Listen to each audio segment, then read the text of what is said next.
of the Premier's monthly press conferences. For those of you who are joining us for the very first time, this is all part of our good governance agenda in promoting transparency and accountability. The format for this morning's press conference is as follows. The Premier will make his statement, and members of the press corps who are present with us this morning will be given the opportunity to ask their question. In doing so, we kindly ask you to give your name and the organization which represents, just in case we have to give you follow-up information after the press conference. Ladies and gentlemen, join me in welcoming to the podium the Honorable Premier of Nevis, Mark A.G. Brantley.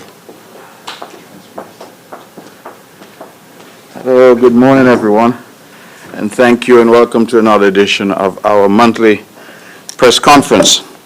I'm delighted to be here as always, and as the Permanent Secretary, Mr. Daniel, has said, this is a demonstration of our commitment to greater transparency and to our good governance agenda. Since our last press conference, I'm happy to report that 6 police officers, 2 inspectors and 4 sergeants in the Royal St. Christopher Nevis Police Force received their letters confirming their ranks. 2 of the officers, quite proudly for us, are serving in the Nevis Division. Mr. Gerald Keynes was confirmed as Inspector, effective December 1st, 2018, and Mr. Kishon Charles confirmed as Sergeant, effective also 1st October 2018. Congratulations to all 6 officers. As we know, ladies and gentlemen, there's an unfolding tragedy in our neighboring island of St. Vincent, and the people of St. Vincent and the Grenadines remain in our prayers. We, as a government and as a people, have made an appeal for our people to donate to much-needed supplies for the people of St. Vincent who are being impacted by the eruption of the Msr volcano. I'm pleased to report that last week, Tuesday, 2 20-foot containers with water and other supplies were sent by the Nevis Disaster Management Department to St. Vincent as part of our humanitarian effort geared towards assisting our fellow Caribbean people in the wake of the last Msr eruption.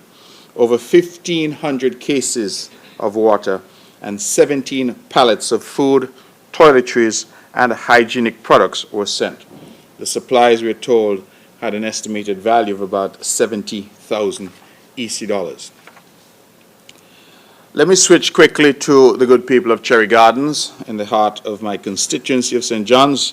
They have suffered, as we all know, for some time as a consequence of, we have determined, poor construction in relation to their soakaways and septics, and as a consequence, those homes have been really badly affected.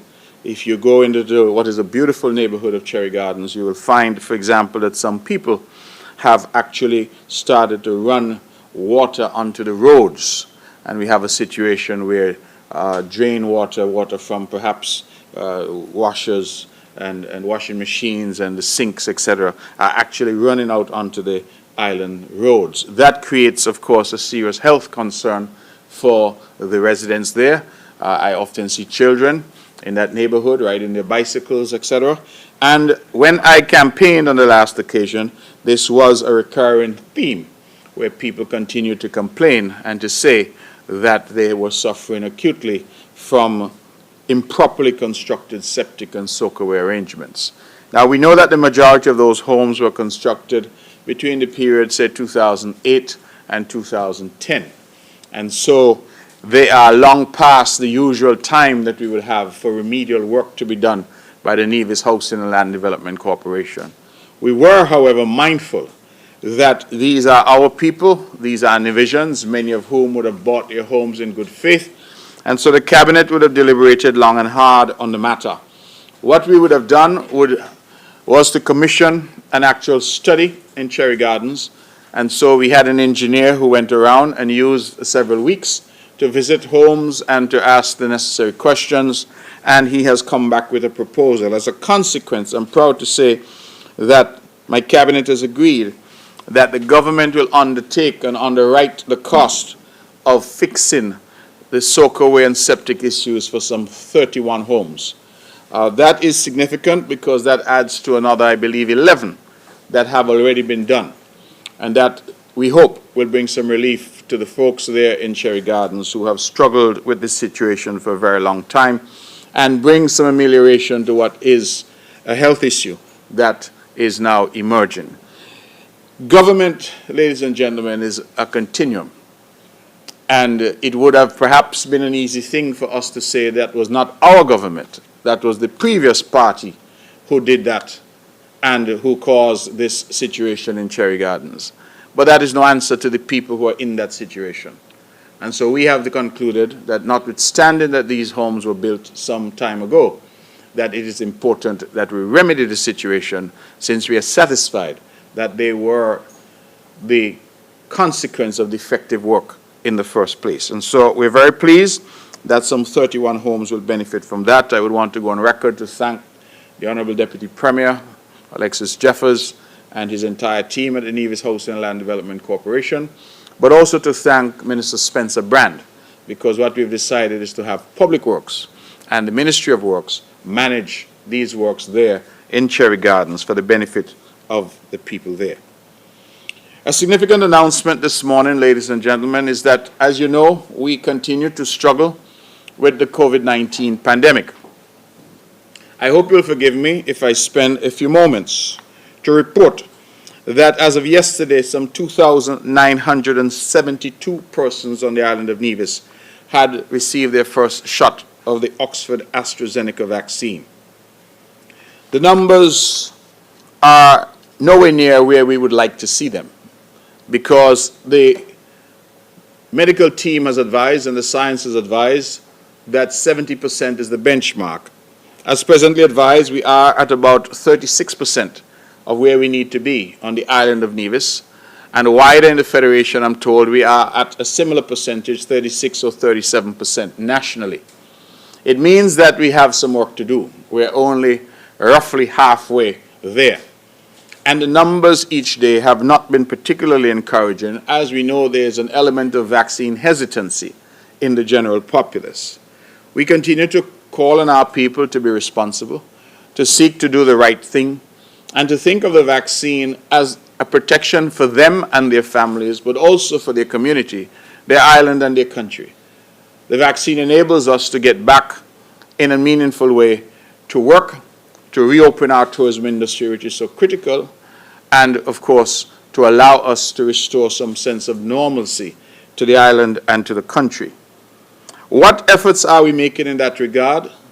The Health Promotion Unit continues its massive education campaign.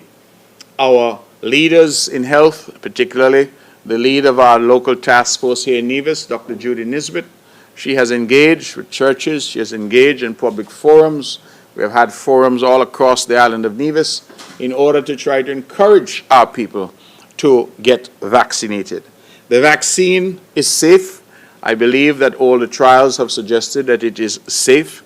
The risks of getting COVID are much greater, and the risks of death from COVID are, of course, immeasurably greater than any risks associated with the vaccine. Our Prime Minister, Dr. Harris, has made it clear that St. Kitts and Nevis will only use a vaccine that is approved by the World Health Organization. And that is why we have the Oxford AstraZeneca vaccine, and that's the one in use. Many of our people have asked, why can't we get Pfizer or one of the other vaccines? Recall that the WHO has only approved Oxford AstraZeneca, Pfizer, and Moderna at this point.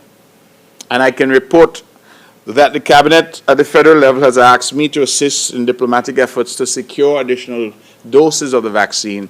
We have engaged with Pfizer, and just so the public has an appreciation of the difficulties, Pfizer has said to us that because demand is so far outstripping supply, that they will not even be willing to have a conversation with us about vaccines until July. And if they start that conversation in July, there's a 5-month window before they can deliver. And so if we were to have a conversation with Pfizer starting in July, we would not be able to get any vaccines until perhaps November of this year. Imagine, if you will, that we had to wait until November in order to vaccinate our people. You realize that we would have lost another tourism season. And so that is why we continue to say that the Oxford AstraZeneca vaccine is safe. It is available. It is available at all of our health centers. and we're inviting our people to go out. So interested are we in getting our people vaccinated, recall that it is free at this point in time, that we are also saying that where there are large groups, companies, businesses, that we are in fact prepared to come to you.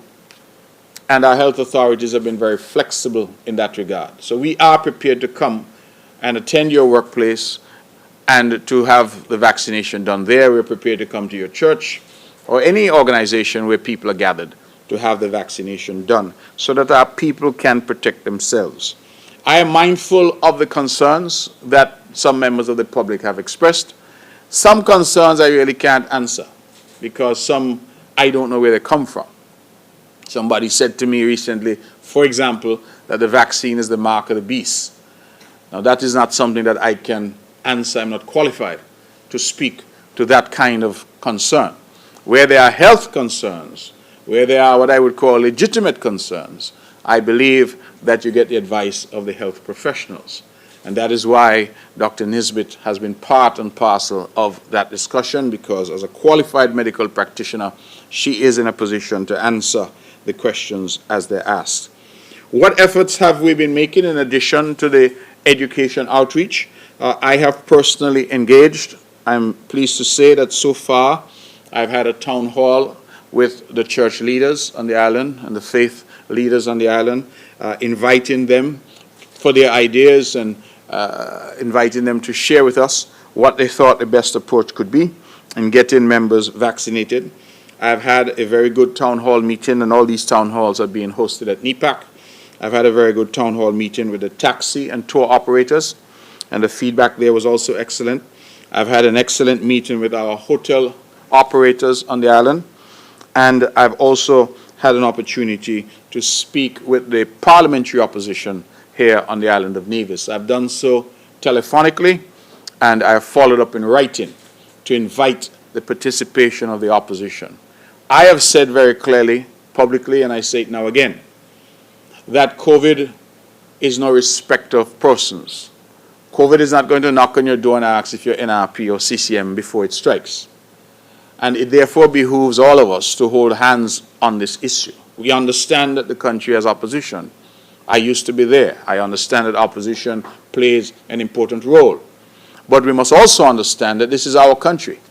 And whether we happen at this point to support government or opposition, whether we happen to be in government or in opposition, at the end of the day, COVID is ravaging all of us. And those who have lost their jobs at the Four Seasons and elsewhere, again, there was no question what party you support before they were sent home. They were sent home because there's no business.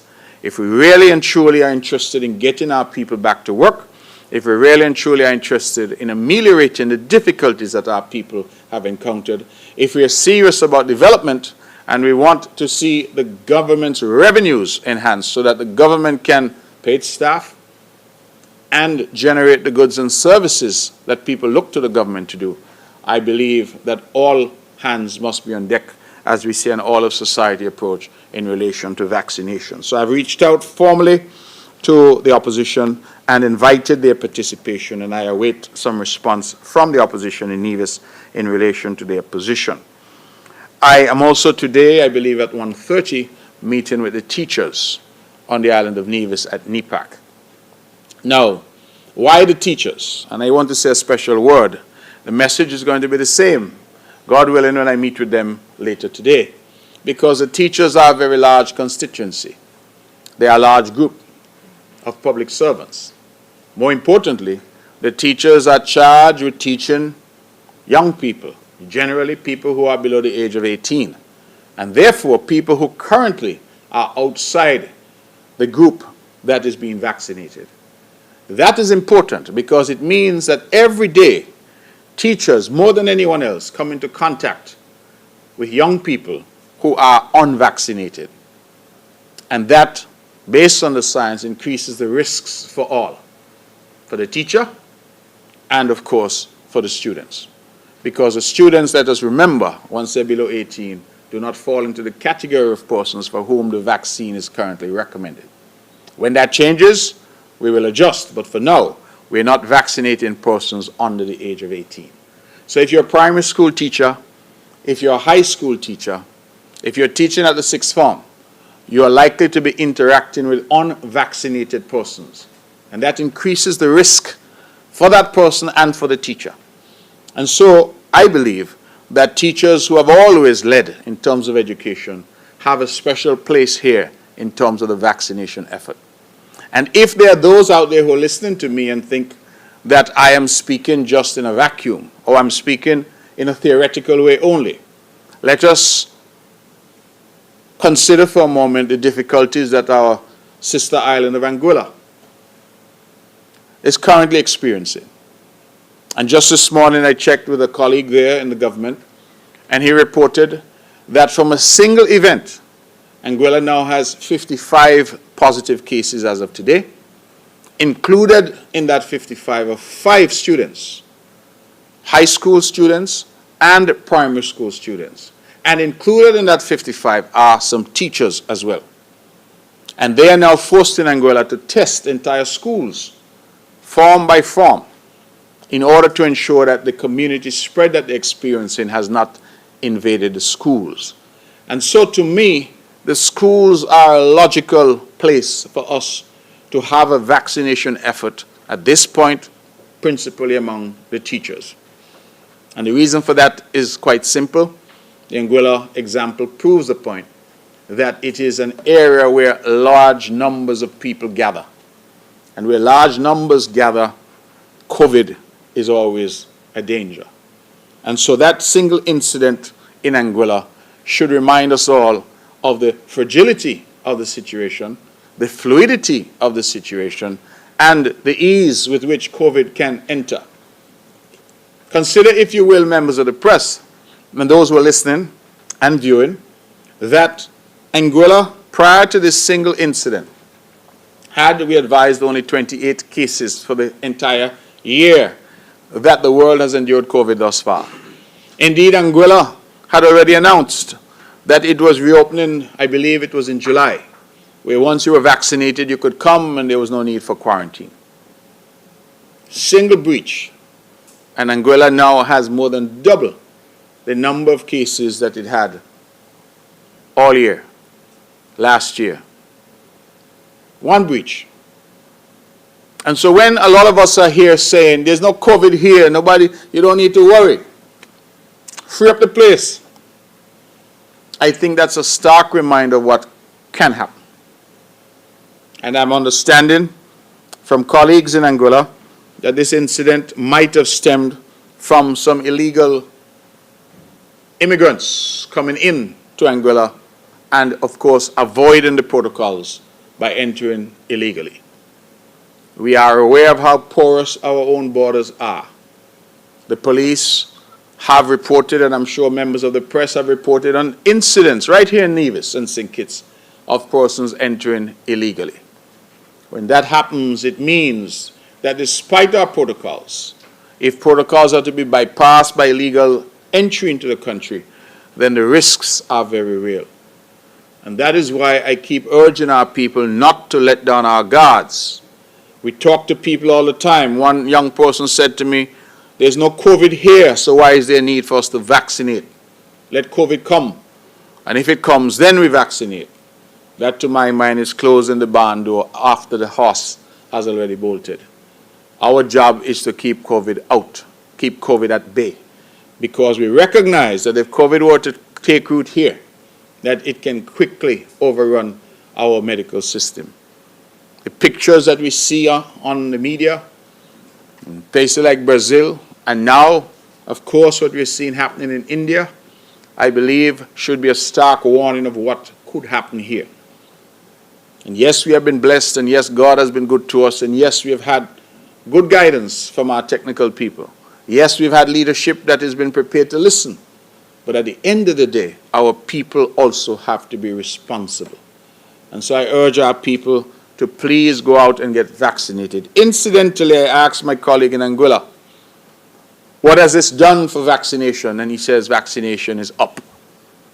That now people recognize that 55 of their family members and friends and neighbors are now having the COVID-19 virus. they are rushing now to get vaccinated. And I said how wonderful it would have been if people were already vaccinated and therefore had better protection against this virus. And so I encourage all of you, and while I encourage you, I would wish to assure the Premier and government and people of Anguilla that our prayers are with them. I would also wish to assure the government and people of India that our prayers are with them. Indeed, we would all know that the first batch of vaccines that we received were through the kind generosity of the government of India.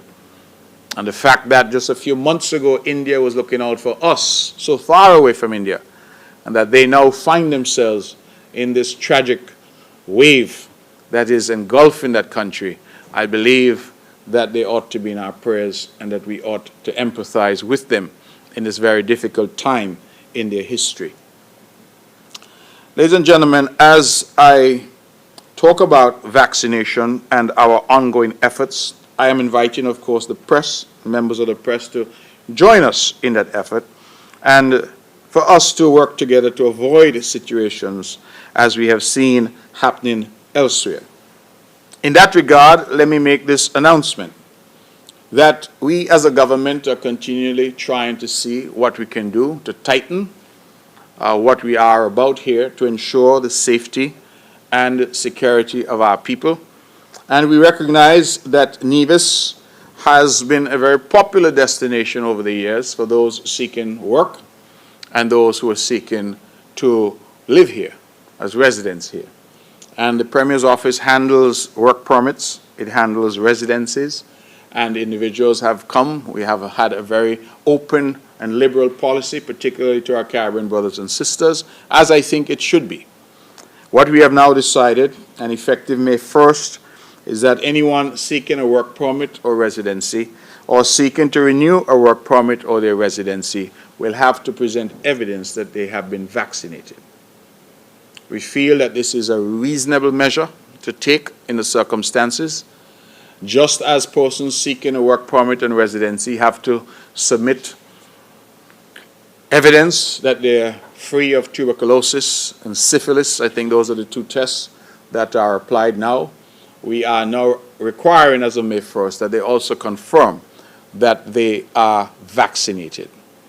This is not novel because we're seeing other places introducing it. Just yesterday, I think I saw a news item saying in Turks and Caicos Islands that this is a similar approach that they're taking. And we would want the support of the non-national community in this regard.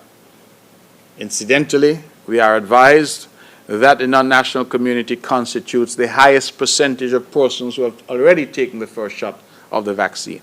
And so we are optimistic that this will not impact negatively anyone. Of course, we continue to say that if you have medical reasons for not taking the vaccine, then you must present, of course, evidence of that from your doctor, and that, of course, will therefore put you in the category of persons who are not allowed to take the vaccine. But for those who can, we're urging you to do so, and we thought that this measure to be introduced as of May 1st is a reasonable measure to combat this disease at this point in time and to encourage those out there to take the vaccine. We understand that persons, even in this pandemic, are still seeking to relocate to Nevis. We understand that persons, even in this pandemic, are still seeking to find work in Nevis. We appreciate that some institutions have to hire certain persons because the skill set might not be locally available. And so we are saying to those employers as well to employ local, first and foremost, where they can. But if for any reason the skill set is not available and they require a work permit or they require a renewal of a work permit, that they invite these workers to comply with the new requirements, that they must demonstrate that they're vaccinated against the COVID-19 virus. And so that for us is a significant policy shift that we have decided to implement, and I thank the Cabinet for its support in that regard. On to some other news. I was afforded the opportunity that I'm quite proud of in my capacity as Minister of Foreign Affairs to join the new Secretary of State of the United States, His Excellency Antony Blinken, and the rest of my CARICOM colleagues on an important virtual meeting. It was important, in my view, on different fronts. Significantly, it was symbolic in that very shortly, just a few months into the new Biden administration, they have sought it fit to engage with the Caribbean at a very senior level. I thought that that was important. You all may well know that as part of our diplomatic efforts, we have written to the United States and have engaged with them diplomatically about making vaccines available to the Caribbean. We are advised that the United States has over 30 million doses of the Oxford AstraZeneca vaccine stockpiled. Why? Because they had ordered in advance, and the Oxford AstraZeneca vaccine has not yet been approved by the necessary authorities in the US, I believe the FDA. As a consequence of that, they have these stockpiles available that they're not using.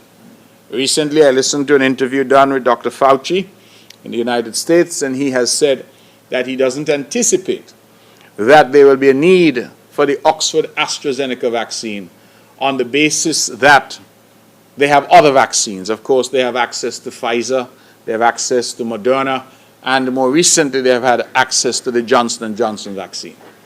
And so we have said to the United States that as long-standing allies, and importantly as the third border of the United States, inasmuch as they have made vaccines available to Canada and to Mexico, their northern and southern border, that we think it appropriate that we too be provided with vaccines. And that case was made in writing by our Prime Minister, Dr. Harris, as the lead spokesperson for health for CARICOM. It was made in writing to President Biden by Prime Minister Gaston Brown of Antigua and Barbuda, and it was made in writing to President Biden by Prime Minister Keith Rowley of Trinidad and Tobago as the current chair of CARICOM. We would have reiterated that position. But I'm particularly proud and pleased that the CARICOM community selected only 4 of us to speak in relation to matters impacting the region. And St. Kitts and Nevis was selected to speak and to speak first on the issue of health. And so we were able to make the case quite emphatically to Secretary of State Blinken and his team that the region wanted this type of partnership with the United States. The others chosen to speak was St. Lucia on the issue of disaster preparedness and climate change, Trinidad and Tobago on the issue of security, and Barbados on the issue of the economic fallout from COVID-19. We had a 2-hour engagement, which we thought was very useful and very beneficial. I ought to say that St. Kitts and Nevis, the smallest country in the region, has been in the forefront of the diplomatic efforts to encourage the United States to share its vast supplies of unused vaccines with the rest of the region and the rest of the world. And I was very pleased recently to hear that that effort is gaining some currency, and that the United States now is talking about sharing vaccines with India, which is, of course, in dire need, but also sharing vaccines with the rest of us as well. Of course, it goes back to the first point I was trying to make, because it's one thing to get the vaccine. It's a different thing for our people to take them. We don't want vaccines stockpiled in a refrigerator here. We want vaccines in arms. That is the way that we will be able to reopen our island and move forward. Let me congratulate the Bank of Nevis. It is no small measure that on Tuesday, the 6th of April, the Bank of Nevis hoisted their sign on one of the most prominent buildings, one of the landmarks on 4th Street in St. Kitts, the former Royal Bank building, because the Bank of Nevis has done something, I think, which is unprecedented. A local bank has bought out an international bank. And I believe we are normally seeing the movement in the other direction, where international firms come in and buy up local firms. Here, the Bank of Nevis has purchased the assets of the Royal Bank of Canada.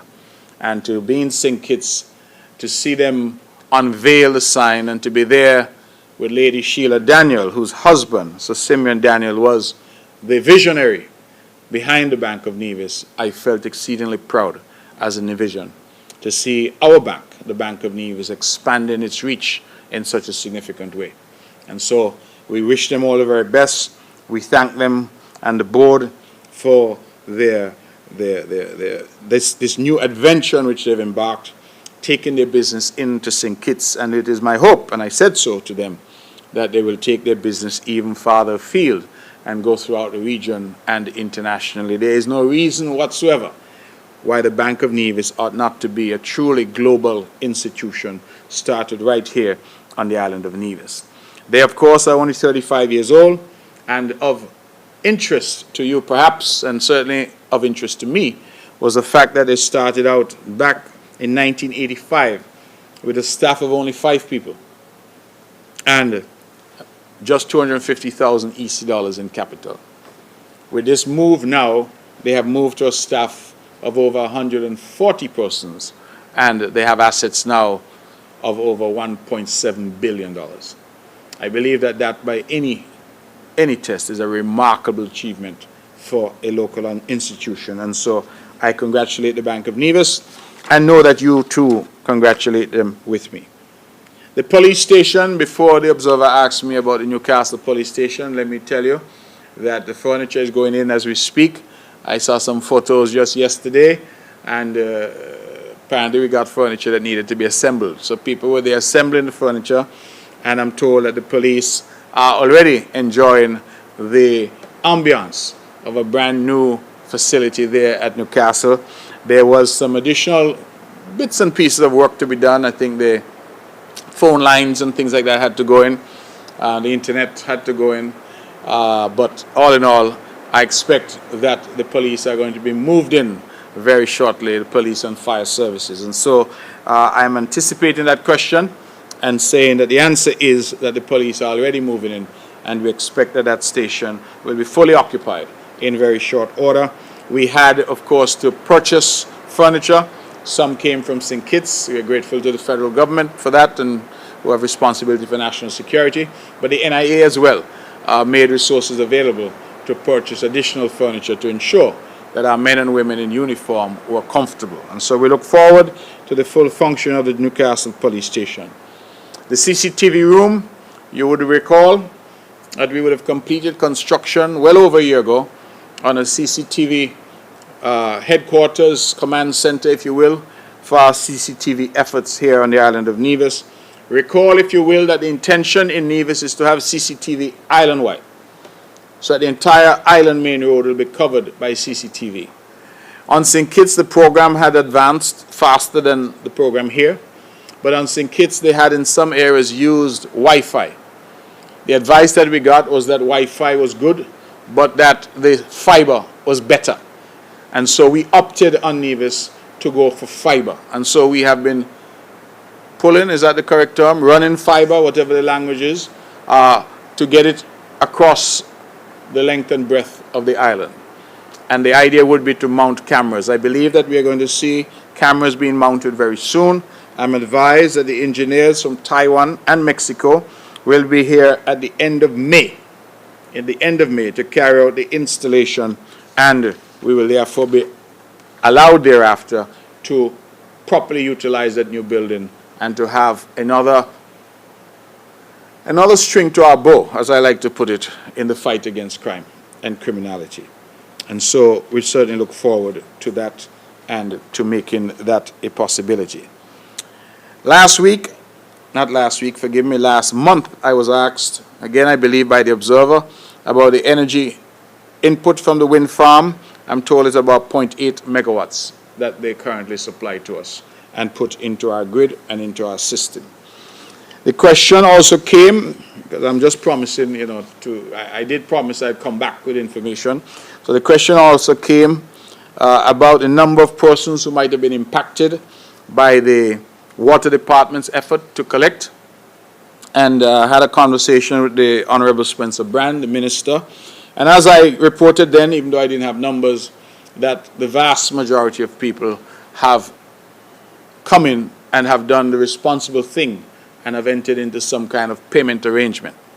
And that is why we continue to say to our people that rather than having your power or your water disconnected, please come in and have a conversation. The government is not seeking to put our people in any discomfort, but we also recognize that there are some people who can afford to pay who are simply refusing to pay. And so, for example, as a direct result of those efforts, our collection for February jumped from $282,000 last year to $509,232.09 this year. And that was merely demonstrative of our saying to persons, please come in, please come to some arrangement, and please pay something, rather than the practice that had developed, of persons paying nothing. And incidentally, I just want to say this. Because as a government, you get criticized. You get criticized if you do, you get criticized if you don't. And we understand we live in a robust democracy. But some people said, oh, it is heartless to threaten people to cut off their water in this time of pandemic.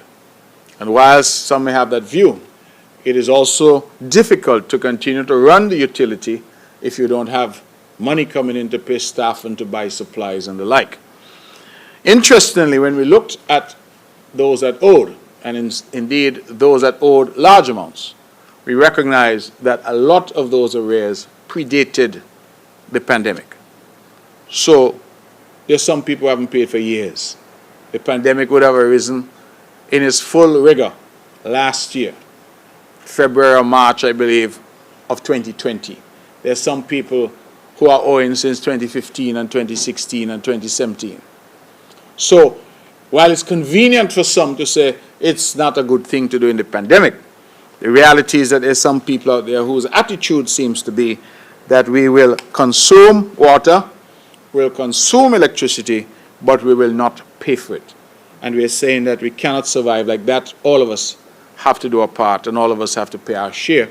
And where you're having genuine difficulty, we invite you again to go in and have a conversation, whether it be with NEVLEC or it be with our water department. If I can switch gears to the Ministry of Culture, Youth, Sports, Community Development, there is some very exciting news there. The Department of Youth is currently celebrating Youth Month, and a number of activities have so far been hosted. One of the highlights was the first ever Youth Beach Games, which was held on Easter Monday, April 5th, and close to 70 primary schoolers participated. And it was not just games, it was also a learning experience, because they were taught about keeping the environment clean and healthy. We would want to register our appreciation for Swim to Win and the Nevis Aquatic and Sailing Center, both of which participated and allowed us to have this particular session. The Department of Social Services hosted a very special event to honor foster parents on Friday the 9th at the Jessop's Community Center. That event was planned to show appreciation to a group of individuals who are often overlooked, but who continue to make a sterling contribution to our efforts at child protection. We salute our foster parents, and we thank them for their invaluable contribution. As efforts continue to improve the sporting talent of students, the Department of Sports hosted an Easter camp to teach primary school girls the game of netball. This comes on the heels of a very successful Netball is Back tournament, which was held in late 2020, and the election of a new Nevis Netball Association executive, as well as the first meeting of a revived St. Nevis Netball Association right here on Nevis. And all this action was happening at the Brownhill Hard Court, which has become a hot spot for exercise and for sporting activities. Also, the NCDF, the Nevis Cultural Development Foundation, hosted a very successful Easter camp for students. Children were exposed to the art of drumming as well as steel pan playing. At the close of training on Friday, April 16, camp attendees were able to showcase their skills on the drums and on the steel pan. On the issue, going back to the very important demographic of youth, the CARICOM Youth Ambassador Corps, with support from the Department of Youth and St. Kitts and Nevis, will be embarking on a youth capacity building project It will be a project principally supported by Jeff Small Grants Program. The project targets registered youth-led and youth-serving groups.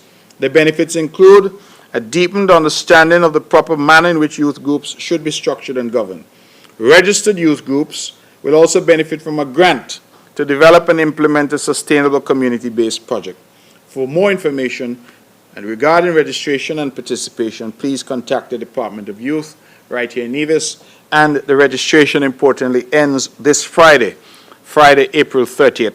So we're inviting you, please, to go in and to register. Our youth, there are opportunities there. We are inviting you to grab them. If I can shift now to the Ministry of Health, the Health Promotion Unit continues, of course, to conduct training and sensitization, not just on COVID and vaccination, but they're also now doing an HIV, syphilis, rapid training for key stakeholders. The training runs from April 26th to 30th at the Gender Affairs Department from 8:30 a.m. to 3 p.m. And the aim is to expand the rapid testing services to various areas within the community, thereby providing easier access. And just so you members of the press know that there was a time when, for example, to have an HIV test, you had to go have your blood drawn, and a few days later, the doctor called you and hopefully said to you that you have no issue. We now have revolutionized that, and here in Nevis now we have rapid testing. Put differently, you get your result right away. And so what we're doing is seeking to expand that capacity for rapid testing. These are some of the new and innovative measures that continue to happen almost quietly. Not many people don't even pay attention to these things, but they're quite revolutionary insofar as our healthcare is concerned. The World Day of the Boy Child is going to be celebrated on May 16, 2021. The Department of Gender, in collaboration with the Department of Marine Resources and the fishers of Jessops, Barnsgut, and Cotton Ground, will be hosting a fish pot making workshop, which is slated for Saturday 8th and 15th of May at the Jessops playing field. So if you're a youngster and you want to learn how to make fish pots, please show up on Saturday the 8th and the 15th of May at the Jessops playing field, and the department is recruiting young men to be a part of this training session. We're teaching you how to fish, and I think that that's important. The Department of Gender Affairs is also currently hosting a basket weaving workshop, which started on the 5th to 30th April at the Pond Hill Community Center. The 13 participants were introduced to making various household items, such as baskets, placemats, and various such items from rattan, screw pine, and grass. And again, that's an important skill set that is being offered. Let me turn very quickly, ladies and gentlemen, to the issue of tourism and the Ministry of Tourism. As you know, we are well on the way with our Exposition 2021, Exposition Nevis, 2021. This is the 5th annual staging of that Exposition Nevis. And this year, we have chosen the theme, Fostering Domestic Tourism. That was selected at a time when international travel has been at an all-time low. And certainly, we have had to turn to domestic travel, the so-called staycationers, in order to stimulate activity here in our hotel and tourism sector.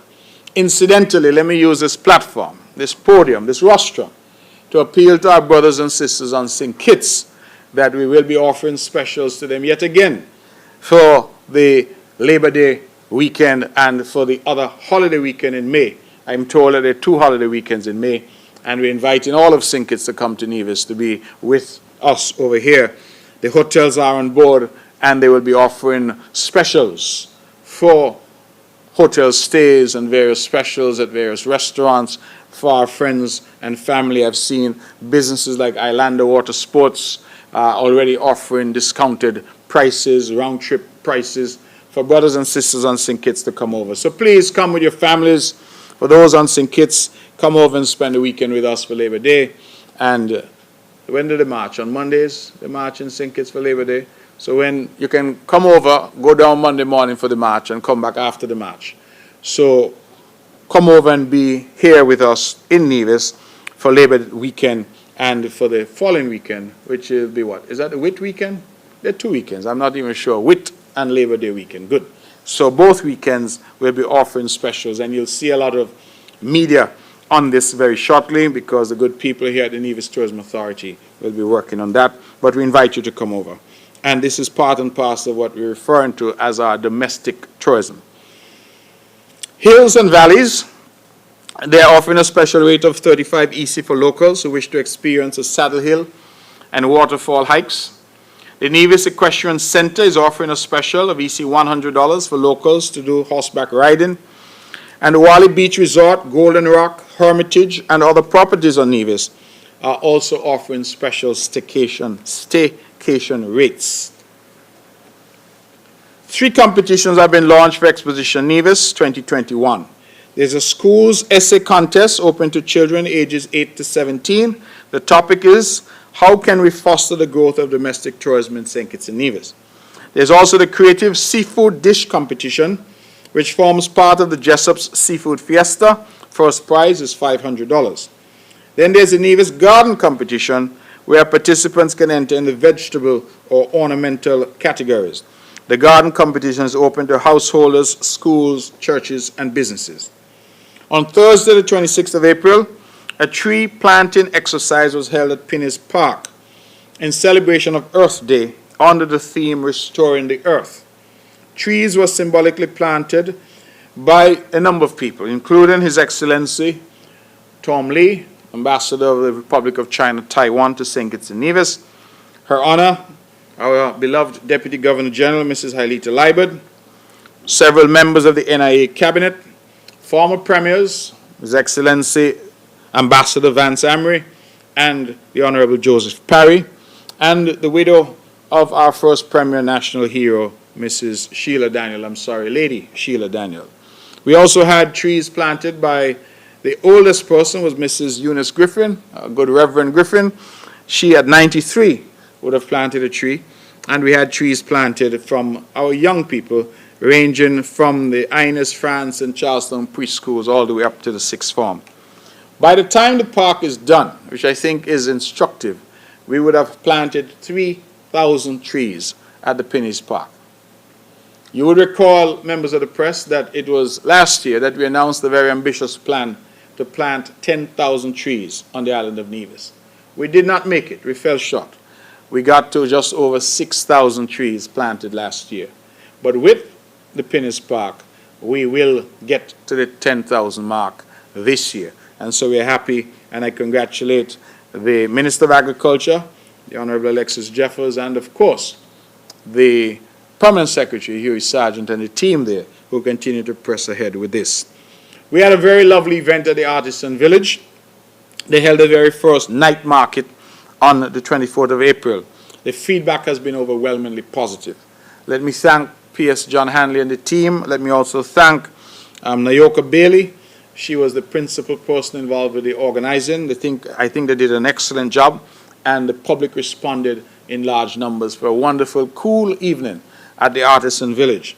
Many artisans came out to showcase what they were doing, and I learned a lot being there because some of the things I didn't even know were being made in Nevis. I saw one young lady who happens to be a cousin of mine from Brownhill who was actually making silver jewelry, beautifully designed, and I didn't even know that that was happening here. So the truth is that there's a tremendous reservoir of talent here, and we're trying to create opportunities for them to showcase what they have and encouraging always our local people to buy local and to support our local businesses.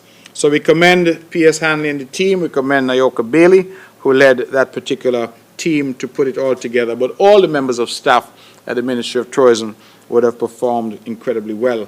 They also had a domino competition. 16 teams participated, and the winners that emerged were Edison Paris and Keithley Ferguson. And we commend them. Second place, I'm told, went to Brian Brooks and Arlington Berridge. And the contest, I'm told, was keenly contested. We thank, of course, all of those who participated, and Zulu Aaron Howell, or Aaron Zulu Howell. He was the one who organized the tournament, so we thank him as well.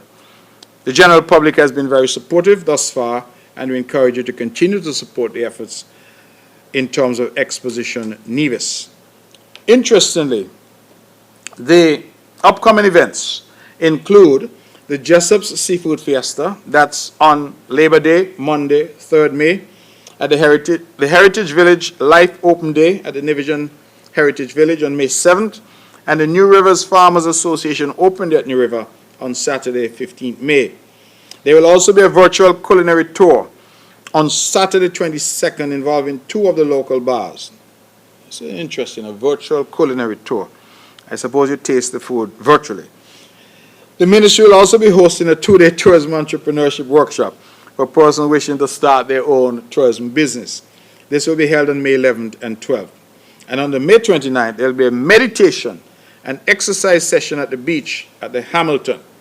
This is a joint initiative of the Ministry of Tourism, the Nevis Tourism Authority, and the Health Promotion Unit. So please, if you can note these dates, the Barnsgut Breadfruit Festival is going to be on Saturday, the 12th of June. The Nevis Mango Festival will be on Friday 2nd to Sunday 4th July. Incidentally, I'm told that there will be a cook-off that I'm going to be involved in again. Hopefully I could win this one, so I'm going to be practicing for that.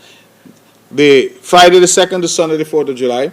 Then the St. Kitts Nevis Restaurant Week is Thursday 15th to Sunday 25th July. The theme ingredient is sweet potato. And the Nivijan Heritage Day will be Saturday 31st of July. From the NTA, our Nevis Tourism Authority, we have had some excellent press coverage despite the challenges of the pandemic. There was an article on Nevis in the widely distributed Travel and Leisure magazine. Nevis has been nominated for the leading romance destination in the Caribbean in the World Travel Awards. And the NTA would have hosted journalist Erin McGee, who is also part of the Nevis Ambassador Program. The Nevis Ambassador Program is a mix of journalists, travel agents, and influencers who promote Nevis on a variety of social media platforms. The NTA is also very excited. They're showcasing the people and the culture of Nevis through a fascinating video series called Escape to Nevis, hosted by the NTA CEO, Ms. Jadine Yard. On a broader level, through the interview series, the NTA wishes to create a personal connection with our potential visitors, one that will spark both interest and consideration for our island.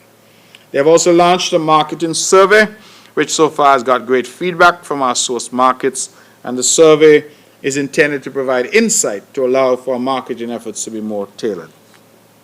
As part of the Earth Day initiative, I mentioned we were planting trees at Pinnies. The NTA was also involved with a cleanup at Gallows Bay, and we advised that our Deputy Governor General, Hailita Liebert, would have joined them when they did that cleanup. Ladies and gentlemen, let me move to a topic that has been topical. It has been in the press, and I've been asked about it as well, and that is the issue of severance pay. We know that many of our people who have lost work and have applied for severance payment have up to date not yet received. We are heartened because we continue to agitate at the federal level and to encourage a more rapid movement there. In fairness, they have been overwhelmed because the numbers of claims have been quite considerable. But just so you know, in terms of statistics, that the number of claims to date have been 2,284 claims. 2,284. The number processed to date, 1,837. So that leaves another 1,047 claims to be processed still. There are 48 claims currently awaiting payment, and the total paid out in severance payments thus far is some $30,042,565.65. I'm advised that some 69% of the total claims paid have been for Nivision employees to date. So some 69% have been for Nivision employees. I do not at this point have a breakdown of the numbers for Nevis specifically. These are national numbers. But these were the numbers that I was provided with. I want to thank the Honorable Wendy Phipps, who provided me with these numbers. Of course, she has responsibility for labor. I empathize, of course, with those who are still waiting for their severance payments. But I can say to them that effort is being made, indeed considerable effort is being made to work through. And just so the public understands that some of the difficulty, from what I gather, particularly in relation to the Nevis claims, is that we had some people in Nevis who worked 2 and 3 jobs and have claimed 2 and 3 times. So they've claimed from each job. And so their names are popping up on more than one list, so to speak. And so they're having to redo those. There was also a complaint that in relation to some employers of long standing, that when they asked when was the start date for this employee, they were being given a date 20, 30 years ago. And it had not been taken into account that those businesses might have closed, or that employee might have had severance paid to them during the course of that business. So an example would be the Four Seasons Resort. They would, as we know, have been closed for different periods for different reasons. Hurricane, for example. And so workers might have been able to access severance pay then. So when the question is asked, what is the start date of this worker, you shouldn't go back to when Four Seasons opened in 1989. You should really go to the period when people came back to work. And so all of these issues, because that impacts what you can claim, how much your claim is likely to be. So they've had to redo a lot of the paperwork, and they're having to go through person by person. Another problem, of course, was the fact that some employers have not been current with their severance payment. And so we had, as a government, to take a difficult decision to say that that ought not to prevent the employee from collecting. But that, too, has delayed the process because some employers have not been responsible. I keep using that word because I think all of us have a duty to be responsible. And so those are some of the reasons that have led to some delays. But I would want to assure the public, particularly the workers here in Nevis, we get a number of calls. People are saying that they're fed up, they're upset. I understand that. But to let them know that the process is still ongoing and that we are asking for their patience as we try to ensure that we are accurate in what we do. And the problems I've described are just some of the difficulties that are being experienced. But thus far, again, some 2,284 claims have been filed. Some 1,837 have been processed. Have been processed. There are 1,047 still to be processed. The number of claims paid out to date, 1,789.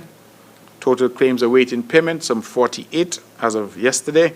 And the total amount paid out to severance as of yesterday was $30,042,565.65. Again, some 69% of the total claims have been to Nivision employees.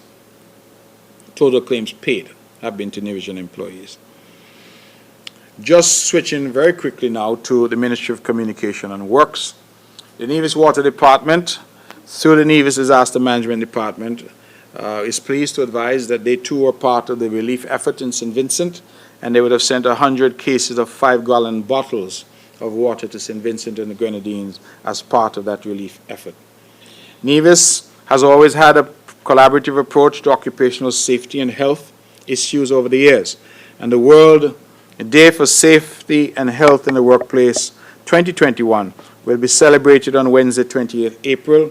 The theme for the celebration day is Anticipate, that's today. Anticipate, prepare, and respond to crises. Invest now in resilient occupational safety and health systems. The Ministry of Labour and the Nevis Labour Department recognize that there is a great need for awareness in Nevis, especially now that the focus this year is on the global pandemic, the COVID-19 virus. To this end, and in celebrating the important day, a number of activities will take place in collaboration with the allied stakeholders, namely disaster management, environmental health, and the St. Kitts and Nevis Social Security Board Nevis branch. These include a church service that occurred on Sunday, April 25th, a brief address by the Minister of Labour that will be done this evening on NTV, and joint inspections on April 28th. Just to add, and I end on this note, that the good people of Butlers, who have waited long to have their road done, that a town hall meeting was convened on Monday, that's 2 days ago, in Butlers to apprise the people of Butlers of the imminent start of construction of that road. I was very happy that the Minister with responsibility, Honourable Spencer Brand, and the Honourable representative for that area, the Deputy Premier Alexis Jeffers, that they were both able to attend and to interact with the people of Butlers and to answer questions. I would say to the people of Butlers that road construction is always going to create some level of discomfort for you. There will be some disruption to the ordinary flow of traffic, and of course the dust and the noise. But we are hopeful that just as we've done in Hanley's Road, in Braziers, in Brown Hill, just as we've done in Shaw's Road, just as we've done on the Island Main Road, and frankly all over Nevis, that they will have a proper road surface in short order. I'm advised that the amount to be spent there is some $3.8 million. And so, ladies and gentlemen, I end there and allow you, if you have any questions, to have an opportunity to ask those questions now. Thank you very much.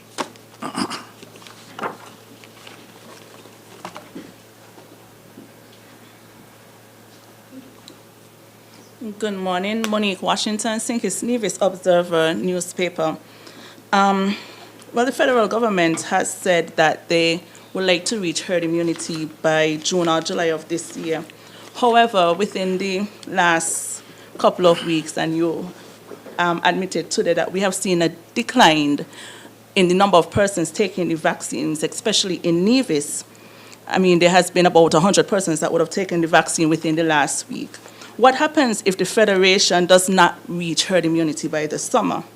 And besides tourism, if you're unable to get the tourism sector back up, is there any other backup plan from the NIA to get persons back out working and restarting the economy?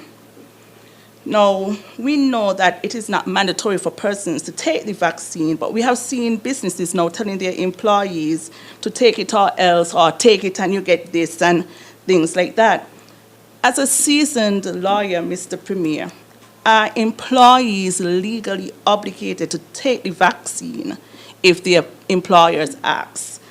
And the NIA, well, the last thing that you mentioned was about the $3.8 million road in Butlers, but has the NIA considered fixing the Islands Main Road between Catesby Jones Estate to the airport? And you mentioned the Newcastle police station, which was one of my questions, but you did not mention anything about the fire station. What is the update on that? Thank you. Okay, thank you very much. I think that the entire building, and the building is housing police and fire, that the entire building is being made ready for moving. And as I said, I'm told that some people have actually slept there over the past few nights. So the short answer is that the building is being made ready, and I anticipate that fire and police should be moving in short order. The Prime Minister, having responsibility for national security, including the fire services, did indicate at the opening that a fire tender was being purchased nationally, federally, in order to be placed there. But I would anticipate that all the necessary officers will be there in very short order. So I'm pleased at that, because I know that that was an issue that you have brought here before. And last month I didn't have a direct answer for you, but I can tell you now that the moving in has already started. The Island Main Road, have we looked at that? Yes, and we've looked at many other roads. Bath is a road that we promised to do this year. We have roads literally all over this island. People now are building in some new areas, and they're saying, like everybody else, I'm a taxpayer, I want a better road. And so we have been trying. But we also appreciate that there is great difficulty. The people of Brown Hill waited over 50 years to get their road done. The people of Butlers, I'm sure, would have waited for a similar period. They're now getting some relief. I'm not suggesting that we all have to wait for 50 years. I'm simply saying that all of these things have to be put in perspective and into context.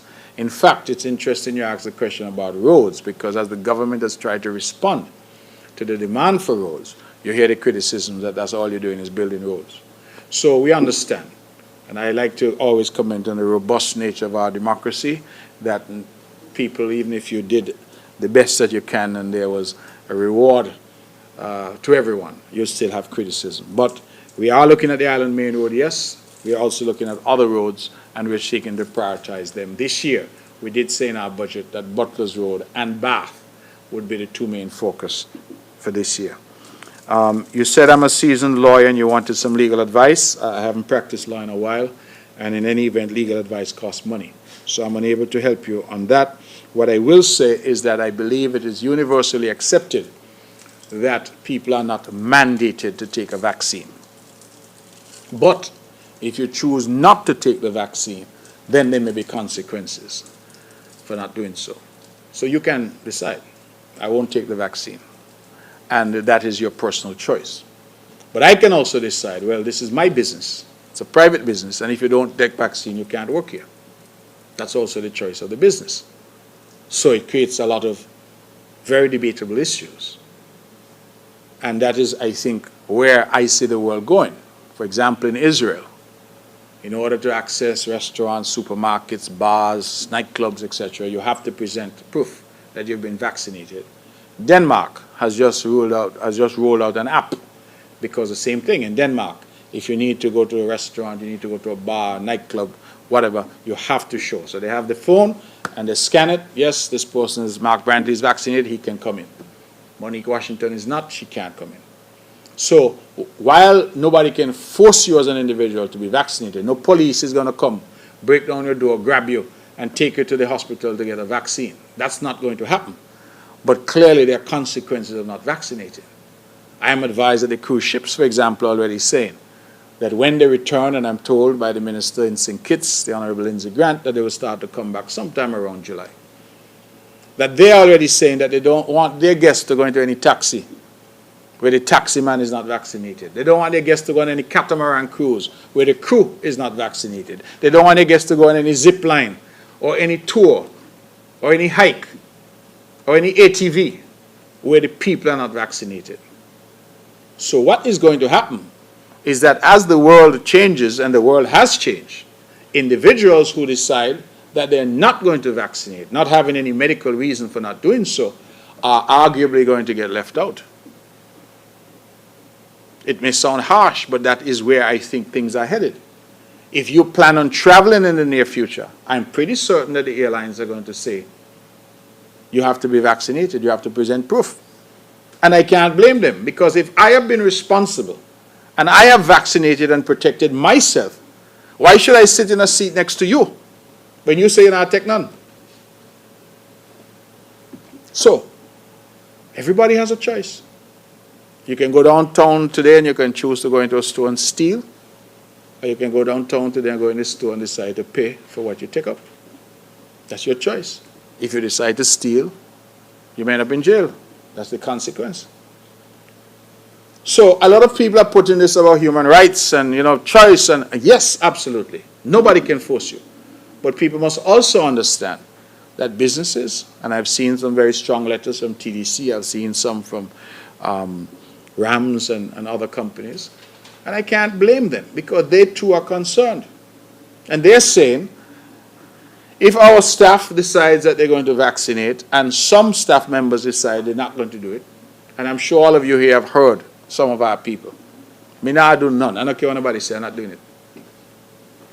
That's a different thing when somebody says, I have a medical situation why I can't do it. But some people are just saying they're not doing it. So, is that person who takes that position then entitled to waltz into Rams or waltz into wherever and say, I come to work regardless, and the people who shop here must deal with me in an unvaccinated state? Those are the hard questions. I don't know what the answers are, but I understand where the country is going to head, as a matter of course, just as other countries are doing it. Because COVID, as the Anguilla experience teaches us, is lurking. All COVID is looking for is an in. COVID wants a little, give it a chance. And if it gets in here, well, we will have some serious difficulties. And so I encourage again the members of the press, please, to help us to get that message out, that vaccination is really the answer for the island if we are to move forward. Alternative to tourism, it sounds easy, Monique, but it's not really that easy.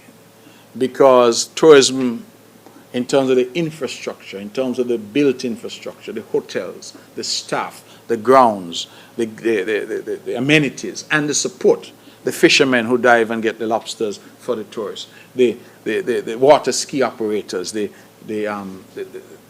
water sports operators, catamaran cruises, all of those are dependent on this industry. So it's not an easy thing to say that in response to a pandemic which is 1 year old, that you have alternatives for jobs for people. That is why it is so important for us not to miss another tourism season. Yes, we're trying to diversify. You would have heard us talk in the past about the movie industry that we have brought here to the Federation. I was very happy just a few days ago to visit the set of the new movie that is started called Assailant. And that new movie is being filmed here and will also partly be filmed on our sister island of St. Kitts. We're delighted that the producers have seen the value in exposing both islands, as it should be. What is important is that we are trying to diversify. We're focusing more on construction and have incentivized the construction sector. We're focusing on agriculture and food security. We've incentivized the agricultural sector. We have made, as you know, money is available to small businesses, particularly businesses owned by women and youth, and there has been good pickup in that regard as we try to give them seed money to start up their businesses and empower the small business sector. So that instead of everybody looking a job, they can actually do something for themselves and who knows, employ some other people as well. We have this movie business that we have started to engage in. We have licensed international banks as we try to empower and stimulate the international financial services sector. So we have not been resting. But I would not be honest if I stood here and said to you that we had an answer that would replace tourism overnight. It cannot happen. Nowhere in the world could it happen. Nowhere in the world are you able to transition an entire economy from one thing to the next. It is simply a process that takes time. And we do not have the luxury of time because these months that we're here sitting down and wringing our hands and saying, well, I don't know. Somebody said they were going to take the vaccine. Then somebody sent them something on their WhatsApp and they said, boy, no, they ain't taking it again because somebody somewhere says something. And that is the nature of things. So what are we going to do? The country needs to open. We absolutely need to open and get back to work. So that's where we are. What happens if herd immunity is not achieved? I'm hopeful that herd immunity will be achieved. I'm hopeful that everybody in this room is already vaccinated. If you're not, that you go and get it. I'm hopeful that you encourage others to get it and that each of us becomes an advocate. In politics, I like to say that every person has a sphere of influence. Each of us. There are persons that people around me can get to vote that don't even speak to me. That's the nature of things.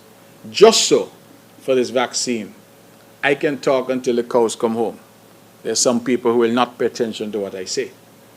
But if you say so, they will say, this is my friend, it's my colleague, it's my boyfriend, my girlfriend, this is the person I love, it's my relative, I'm going to do it. And so each of us has to see the value, and that is what I am trying to do. I am not, as Premier, taking any big stick approach. I have not spoken in robust language. I'm simply saying to our people that we have to recognize that this is in our best interest, and the only way that we can get back to work. So when you make a beeline for the minister's office, for the Premier's office, saying you need work, consider that if you vaccinate, your chances of getting work are much enhanced to if you stay in this state of denial and vaccine hesitancy. So we encourage our people to go out and to get vaccinated.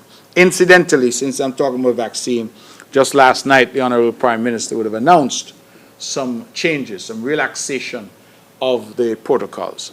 And so now if you're vaccinated, people who are having fetes and parties, etc., they are allowed to have them if the people are fully vaccinated. They can go in without the limitations that had hitherto applied. You would remember that the limitation that hitherto applied was you had a maximum of 150 people, which for many promoters, you can't make money with 150 patrons. So this now opens it up to have the large fetes like they used to, but people would have to be vaccinated.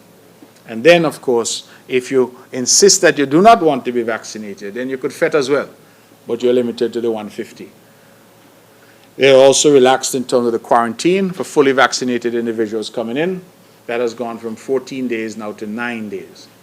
And the intention, as I understand it, based on the advice, is to continue as numbers go up in terms of vaccinated persons locally to reduce the period of quarantine until hopefully we can eliminate it altogether. So currently we have gone from 14 days to 9 days for those who are fully vaccinated. So those are some of the changes that are being made.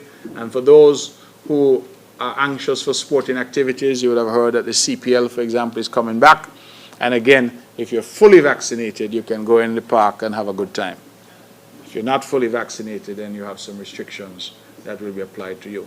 So there are every reason in the world for persons to go out and get vaccinated, because vaccination allows us to restore normalcy to our country, and that's really what we want at this point. Any other questions for me? Mr. Premier, good morning. German Abel, SKN Pipes.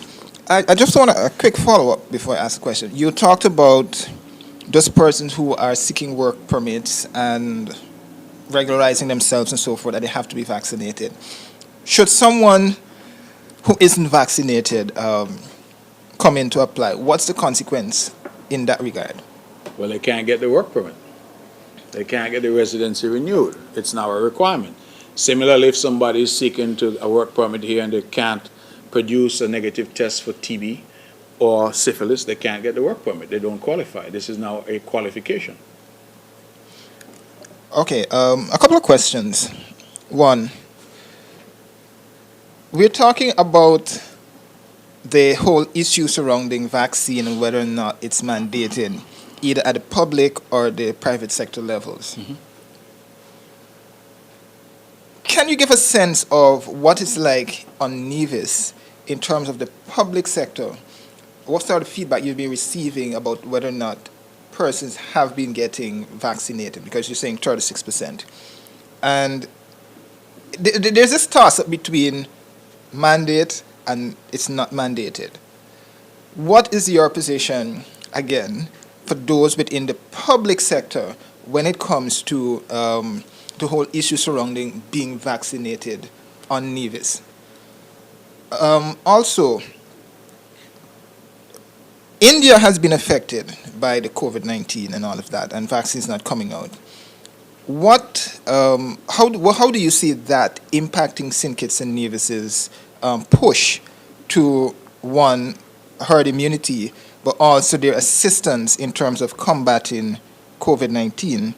And my final question for now is, would you say that the government is doing enough when it comes to speaking to the small man on the street? Because we're seeing all those people who are, I don't want to say highly educated, but we're seeing a lot of people who are affluent, and those people coming down that specific chart being vaccinated. But when you begin to talk to the man on the street, there is where the vaccine hesitancy is. Is the government doing enough to address and speak to those people? I start where you ended, the question of are we doing enough? My short answer is we need to do more. I believe that we're doing a lot, but clearly if that messaging is not getting through, then we need to do more. And we need to use your language, the small man, we need every man and woman vaccinated. That is the reality. I, however, feel that the hesitancy isn't restricted to any particular community. We're getting vaccine hesitancy from people who are university educated.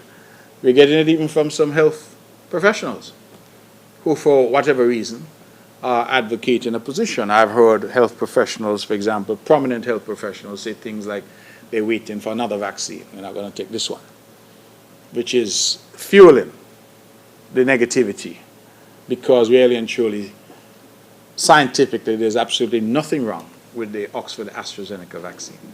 So we need to do more, and I believe here in Nevis we are doing a lot, and we will continue, as I recounted in my opening statement of the meetings and engagements that I have had thus far as Premier.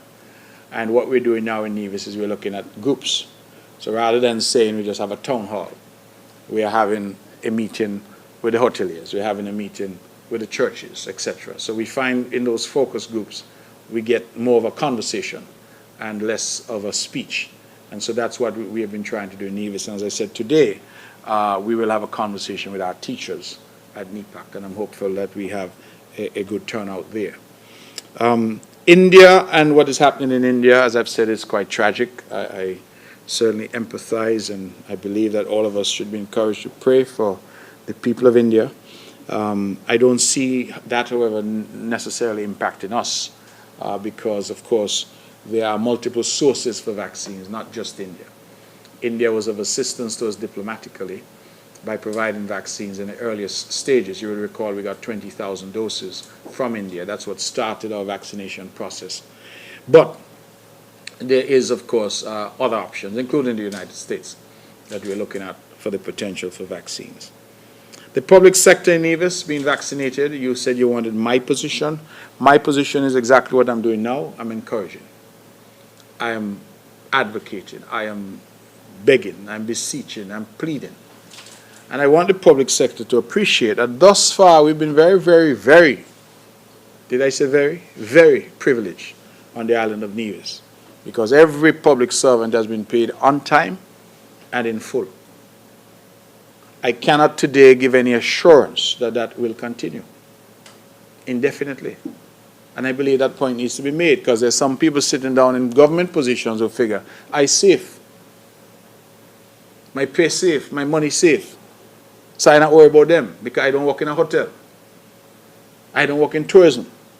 And I'm saying that is the hotel and the tourism and the business that generates the taxes for government to pay you.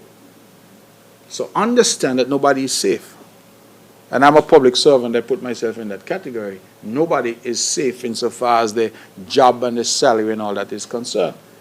Some leaders, like the Honorable Ralph Gonzalez, Dr. Ralph Gonzalez, have been very blunt with their people. So I can't guarantee, and he's right. St. Lucia, I believe, Prime Minister Shastane from an early stage started to pay you in part and give you an IOU for the rest. We are not there yet, and I think the sad part about this is that the way that St. Kitts Nevis, and let me talk about the island of Nevis, the way that Nevis has managed thus far this pandemic, no deaths. As we speak, no active cases. Public servants paid on time, in full. There are some here who seem to have lulled themselves into a sense of security, a false sense of security. That COVID either can't happen here, it won't affect us, it doesn't affect me. And this is a time when we need to think not just about ourselves, we need to think about the others. And we need to understand that the mother who has been laid off at Four Seasons,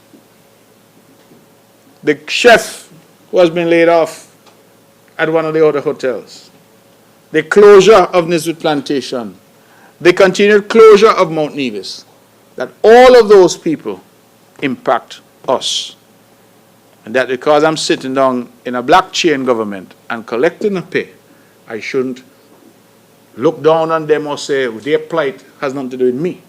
Because it's when their businesses are open and they're working that we collect the money to pay you. So I want people to understand that very clearly, that there's no guarantee. And I can give no guarantee today. We are trying our best. But the best weapon that we have is for people to vaccinate. You recall when these restrictions were introduced, you were told you couldn't leave your house. But who'd have thought that in Nevis, so accustomed to freedom that you can't walk outside your door? You were told that you had to wear a mask. Masks are uncomfortable. Sometimes I'm wearing one and I get a kind of shortness of breath. It happens. I'm not going to sit here and stand here and deny it. You're accustomed to hug and kiss and hug up, go in the band and jam, Juve morning, all of that you were told you can't do. Culturama was cancelled. Restrictions were imposed on our people. And guess what? Our people complied because there was an understanding that these are the things that you needed to do to keep yourself safe. All of a sudden now we have the ultimate solution, which is the vaccine. And people say, I'll take none. I go back again to what the minister from Angola told me this morning. Since the incident in Angola and so many people infected, they're rushing out to get the vaccine. So are we going to wait for that to happen here? Or are we going to do what We are taught to do, even as youngsters by our elders. Prepare. Prepare yourself. You know, when there's a hurricane coming, they tell you what? Go and stock up, get your batteries, get your canned goods, get your all of that. It's called preparedness. Are we preparing ourselves? Are we going to sit back and wait and say, somehow, nothing is going to happen here? So, the policy and position right now, we continue to encourage. And I'm prepared, and I've expressed that in writing, to work with the opposition on Nevis for them to encourage as well, that everybody sing from the same hymn sheet, and that we move forward in a positive way. At this point, there is no plan in relation to the public service and making vaccines mandatory, because, as I said, there are legal issues associated with that. But as you know, in other countries, they have already introduced and are talking about introducing the fact that you have to test regularly. And again, the argument is the same. If I'm working at NTV, since they're here, let me pick on them. If I'm working at NTV and I'm fully vaccinated, I have been responsible. Why should I be forced to come in every morning to work next to a man who refused to vaccinate? Think about it. The same way the man who refused to vaccinate say, I have a right. Well, don't I have a right as well to go to work and feel safe and secure in the work environment? Doesn't the public have a right when they go to NTV to know that they're dealing with people who are safe and that they're not likely to catch the virus from them? Rights are what they are. We call them individual rights, but individual rights have community implications. So that is the position. So no plan at this point about any mandatory vaccine, because I said that is fraught with difficulty. But I just want our people to understand that this is an effort for everybody, and that it is not a time for us to be selfish and to stand on individual rights to the detriment of the rights of others. Are there any other questions for me, please?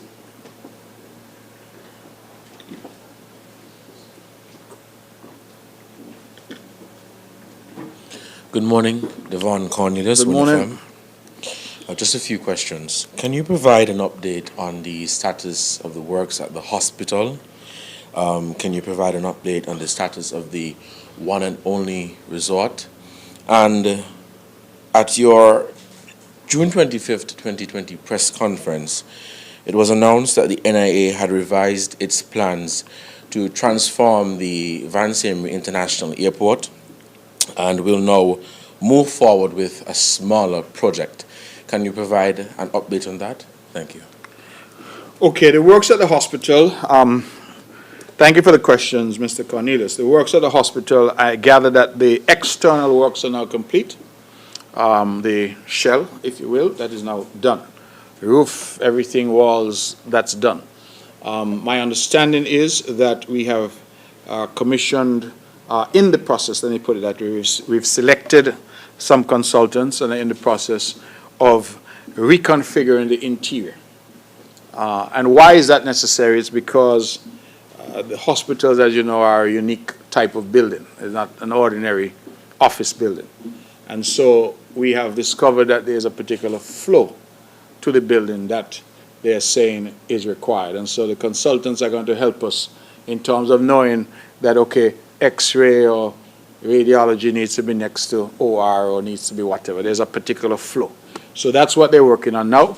And once that process is complete, I expect that construction will continue apace. But we have had some delays, of course. We lost nearly a year due to COVID. But the external shell is now complete. And that's the last advice that I got. And we hope that the interior work will continue. We are also in the process of not waiting, but we're already sourcing the equipment for the new wing. And incidentally, that new wing is over 60,000 square feet. So the new wing is actually bigger than the existing hospital. So we're already sourcing equipment and all of that. So we're doing that sort of simultaneously. I can't give you an end date at this point. I can get an update, however, and the next time perhaps to give you a bit more specificity. In terms of the one and only, I don't have anything new to report. The last report we had on that is that one final piece of that jigsaw was a financial person to come from the UK to come in and to do an evaluation because of the travel ban currently in relation to UK travelers, and because of the difficulties with COVID, that has not yet happened. We are hopeful that as the UK now reopens and they have some of the highest vaccination rates in Europe, that ban will eventually go and that we can move forward. But that, in terms of an update, I have nothing further on that. The Vance Amory Airport, when I said we had scaled down the project, remember that initially we were anticipating doing an international airport there. When we looked at the costs, because the cost was coming in, I believe, was somewhere in the region of $90 million. When we looked at the costs and we considered that right next door in St. Kitts, 2 miles away, you have an international airport. In Antigua and in St. Martin, you also have international airports. We felt that it was probably an unwise investment to make, because we didn't see, for example, a plane would take off from Miami, American Airlines, to fly to RLB, and another one take off to fly to Vance Amory. We felt that that would be a bit much. And so what we opted is to scale back the project, but to create what we call a private jet facility. So the idea is to do renovation works there, expansion works there, to cater to the private jet market, which will allow us to continue to receive regional traffic, but would also allow, for example, when the hotels like Four Seasons have a charter that they bring in from, say, Miami with guests, that they could land right here at the Vance Amory International Airport.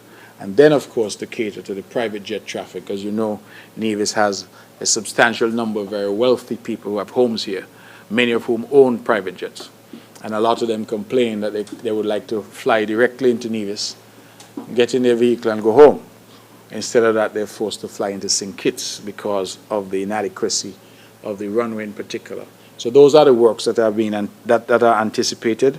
And the last report I got on that is that the designers were still working, the airport designers. As I said, we had contracted a firm called Perez and Associates. They're the ones who did the Argyle International Airport in St. Vincent and the Grenadines. And those are the ones we are working with in relation to this particular project. Any other questions for me?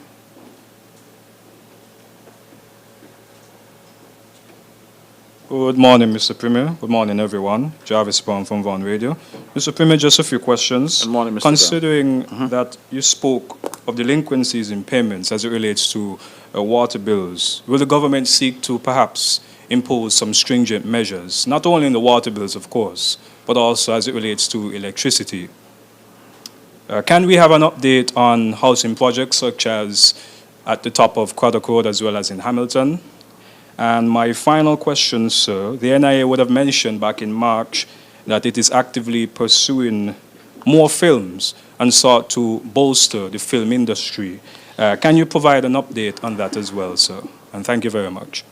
Okay, thank you, Mr. Jarvis. Let me start where you left off about the films. I believe that that is one of the quiet success stories that we've had here on the island in the midst of this pandemic.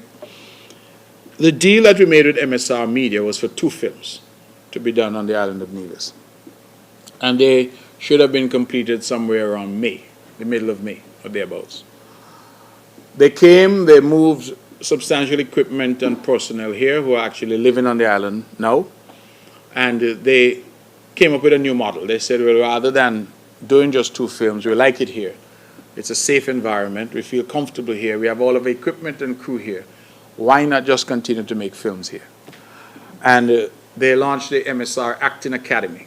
And incidentally, the 2 films that were proposed have now become 6 films, because they've agreed now, instead of just 2, they're going to do 6 films.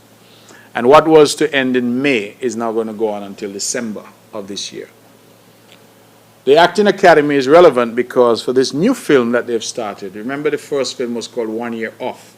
The new film is called Assailant, and this new film is using some 7 locals, and I say locals, people resident here in Nevis, who are attending the Acting Academy. They're actually having acting parts, roles in this new movie. So already we're seeing some dividends from the Acting Academy coming, and we're hopeful, and I encourage more Nevisians and Kittitians to engage if they are interested in an acting career. What I have also come to understand from MSR is that they will break in December. They will go off so the crew and everybody can go see their families, etc. But then they plan to come back in January of 2022, and they propose to do an additional 6 films in St. Kitts and Nevis next year. So that, I think, is really excellent news for us. So it really suggests that we are onto something here, and I'm doing my best to encourage and foster that partnership. The fact that they are also looking at locations in St. Kitts to film means that while it has come through the efforts of the NIA here in Nevis, we have created something that is potentially benefiting the entire country. And I believe that all of us should feel quite proud that we are seeking to achieve that. Housing projects, Government Road and Hamilton. I think the project of Hamilton has been unfortunately delayed because there was some, Craddock Road, forgive me, Craddock Road, yeah. Craddock Road and Hamilton. The project of Hamilton had been delayed because my understanding was that the lands that the government purchased were in sort of 3 different titles, 3 different owners. And so we are in the court even now trying to what we call consolidate the titles. So you have 3 parcels, they're all connected, but they're all different, owned by different people. And you can't do a development like that because if I offered you a home there, Mr. Jarvis, maybe your kitchen is on the other title and your bathroom is on this title. So what we do in those circumstances, we consolidate to create one title and then we start the process. So the homes, I gather, offers have been made, and we hope to have that legal issue resolved quickly so that we can proceed. In relation to top of Craddock Road, I'm told that offer letters have already gone out to individuals. All of those developments have been hugely oversubscribed.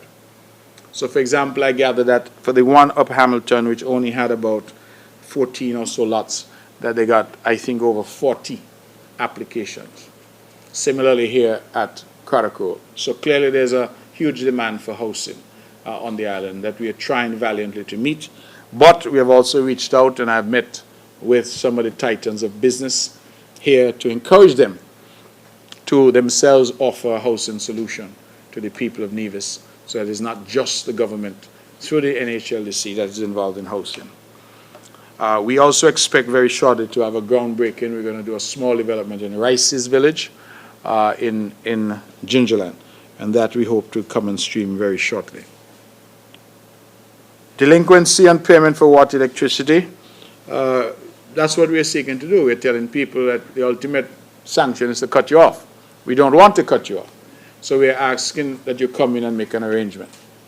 So if your electricity bill is $500, rather than pay nothing, come in and have a conversation. You may be able to pay something, and you continue to do a payment plan until you get to a position where your financial condition improves. Anything more for me? Chairman Abel again, just 2 quick questions. One, with the border set to be fully reopened, well, we accepting cruise beginning June, July, and the borders opening in October fully. Is the local government in a position, or would the local government be looking towards doing opening centers for testing on the island of Nevis? So if anybody's interested in getting tested, or the government is looking to go within the communities to conduct tests. And the second question has to do with a report that was made. I know no law enforcement officers here, but there were reports of students being, well, teachers being involved in sexual allegations with students. Can you address that?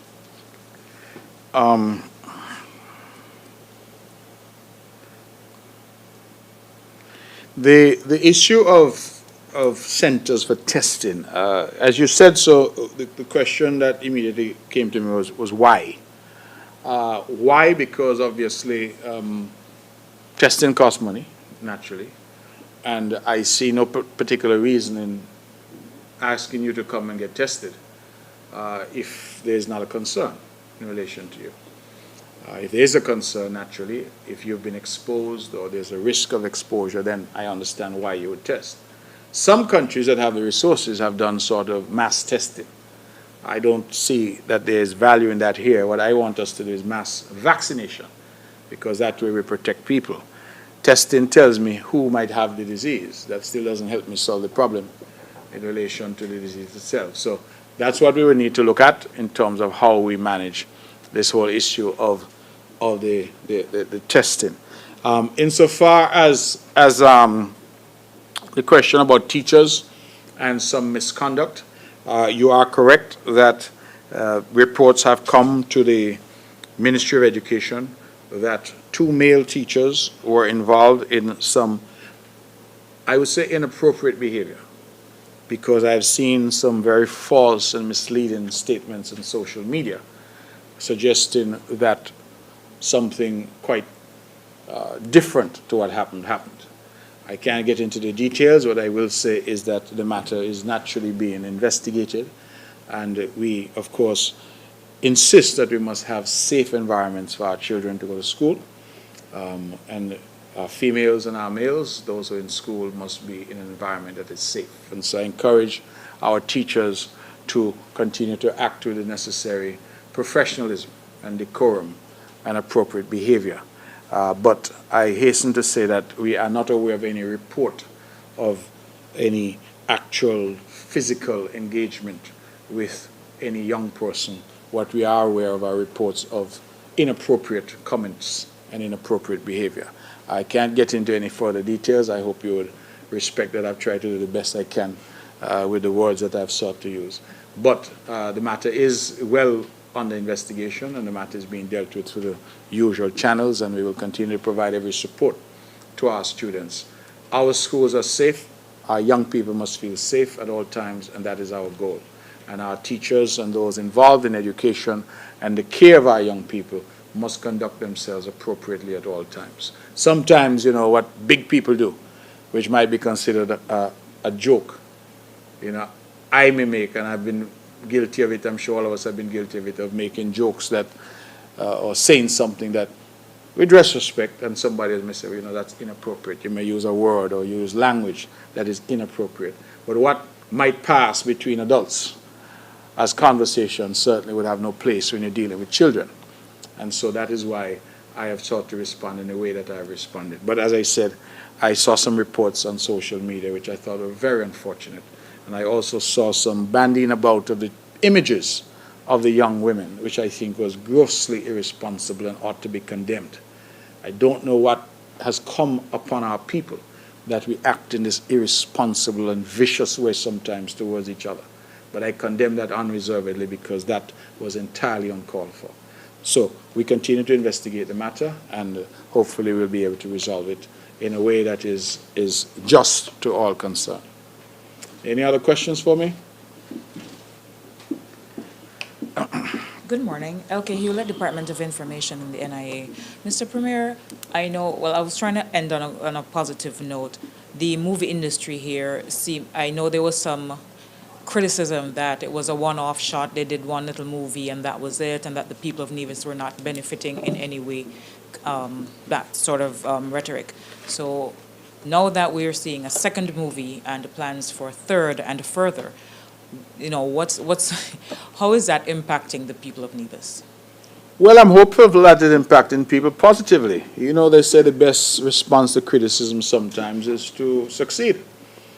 And I have made it quite clear that when we negotiated for 2 movies. That's what we thought was coming. And even with the 2, we thought that that was something groundbreaking and would be beneficial to the island.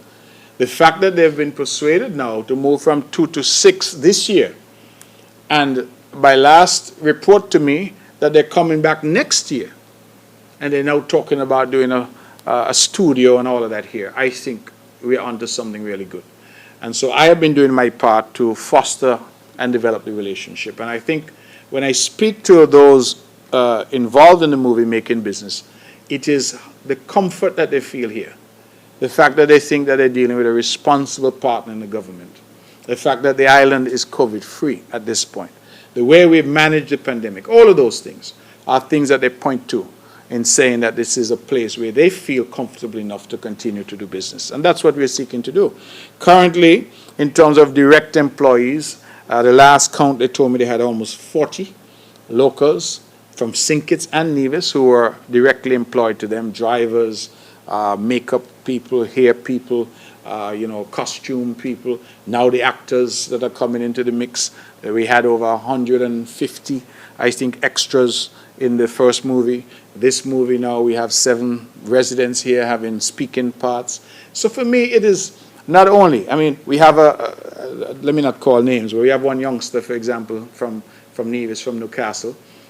He is now the 3rd assistant director or some title like that he has.